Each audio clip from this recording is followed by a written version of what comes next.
So you hear DoorDash is a great way to make some extra cash, huh? Well, guess what? You are 100% correct. What they don't tell you is you can lose money doing it as well if you don't do it correctly. I am not kidding around. This is not for shock factor.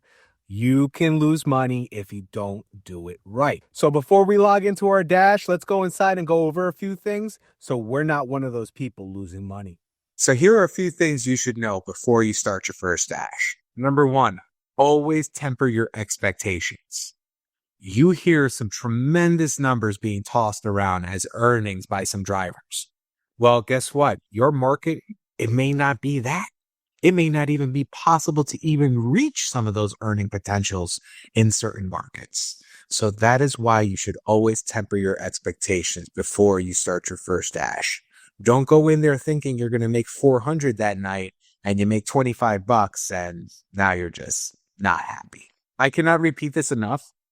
DoorDash or any type of gig work is not a one size fits all. That kind of approach can actually lead to failure because what works in one market might not work in another market. So go out there, get to know your zone and start assessing your market without the lofty expectations of making 400 on your first shift. Number two, and this one is very important.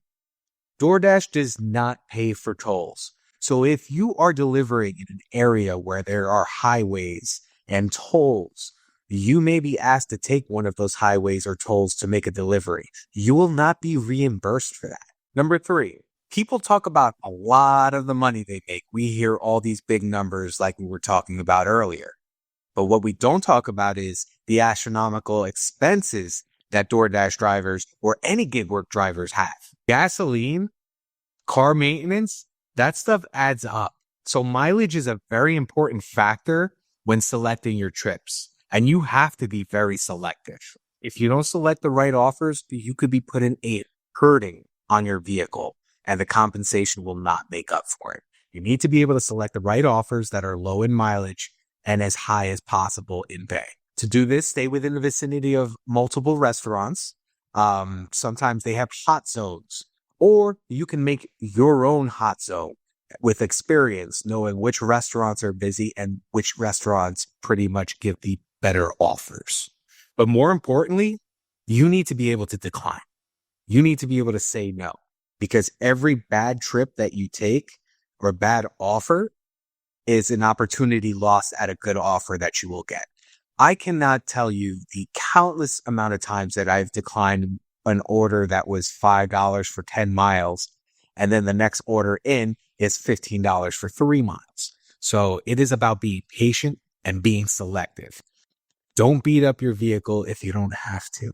The name of the game is keeping the mileage low, earnings high. Number four, there are a ton of tips out there that will not pertain to you. So don't listen to them. You need to know your market. You need to know your zone before you even know what can work. The only person that knows what will work in your zone is you. The key to making money in any type of gig work is knowing your zone. You need to know these things before you even know whether having a high acceptance rate is needed in your zone, whether you should be shooting for platinum status, whether that doesn't matter. You need to know these things because you don't want to chase all these ratings and all these numbers that you don't need to. Assess your zone, know it, and then you can begin to start taking advice and tips that pertain to your zone and what is going to make you the most earnings. Again, this is not a one size fits all thing. There's going to be people saying one thing and then the opposite works for another. And that is because markets are different. Every zone is different. It is just how it works. It's the nature of the beast. And when you understand that, you're going to have a lot easier time doing this. So these are some quick things that you need to know before your first dash. Don't be one of those people losing money. Don't be one of those people accepting every trip. Do what works for you. Remember who you work for. You. Bring your positive energy. Don't focus on the things that you can't control, and the money will come. That I promise you. Until next time, guys. Thank you for watching. Happy dashing and go make that money.